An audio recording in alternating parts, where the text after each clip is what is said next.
স্ত্রীকে মায়ের মতো বললে কি তালাক হয়ে যায়? এ বিষয়ে ইসলাম কি বলে? সমাজে স্ত্রীকে মা বলে ডাকা ও স্ত্রীকে মায়ের সঙ্গে তুলনা করা নিয়ে অনেক কথাই প্রচলিত রয়েছে। মূলত এই বিষয়ে ইসলামের বিধান কি তা বিস্তারিত দেখুন ডেস্ক রিপোর্টে। স্ত্রীকে যদি কেউ মা ডাকেন এবং হারাম বলেন তাহলে এটাকে শরিয়ার ভাষায় জেহার বলা হয়। স্ত্রীকে মায়ের মতো বললে কি তালাক হয়ে যায়? এ বিষয়ে ইসলাম কি বলে? সমাজে স্ত্রীকে মা বলে ডাকা ও স্ত্রীকে মায়ের সঙ্গে তুলনা করা নিয়ে অনেক কথাই প্রচলিত রয়েছে। মূলত এ বিষয়ে ইসলামের বিধান কি? স্ত্রীর সাথে কথা বলার সময় বা অন্যদের সাথে স্ত্রীর প্রসঙ্গে কথা বলার সময় কেউ যদি স্ত্রীকে নিজের মায়ের সাথে তুলনা করে বলে তুমি আমার মায়ের মতো অথবা আমার স্ত্রী আমার মায়ের মতো, তাহলে কি তালাক হয়ে যাবে? জিহারের নিয়ত ছাড়া অর্থাৎ স্ত্রীকে মায়ের মতো মাহারাম করে নেয়ার নিয়ত ছাড়া কেউ যদি স্ত্রীকে মা বলে সম্বোধন করে অথবা স্ত্রীর কোনো গুণ বা বৈশিষ্ট্যের কারণে তাকে আমার মায়ের মতো বলে, তাহলে তালাক হয়ে যায় না বা স্ত্রী তার জন্য হারাম হয়ে যায় না। এ ধরনের কথা বলার কারণে কাফারও দিতে হয় না।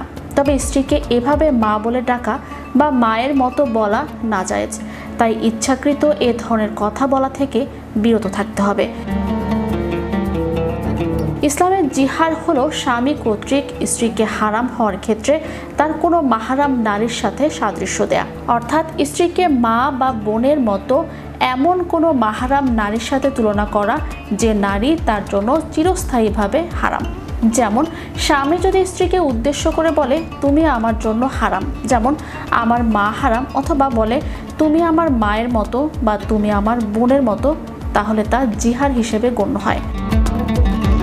জিহার করলে স্ত্রী মায়ের মতো চিরস্থায়ীভাবে হারাম হয়ে যায় না এবং স্ত্রীর তালাকও হয়ে যায় না। তবে জিহার করলে স্বামীর উপর কাফফারা দেয়া আবশ্যক হয় এবং কাফফারা দেওয়ার আগ পর্যন্ত স্ত্রীর সাথে মিলিত হওয়া হারাম হয়ে যায়। জিহার প্রসঙ্গে কোরআনে আল্লাহ তাআলা বলেন, তোমাদের মধ্যে যারা তাদের স্ত্রীদের সাথে জিহার করে তাদের স্ত্রীগণ তাদের মা নয়, তাদের মা তো কেবল তারাই যারা তাদেরকে জন্ম দিয়েছে, আর তারা অবশ্যই অসঙ্গত ও অসত্য কথা বলে, আর নিশ্চয়ই আল্লাহ অধিক পাপ মোচনকারী, বড়ই ক্ষমাশীল।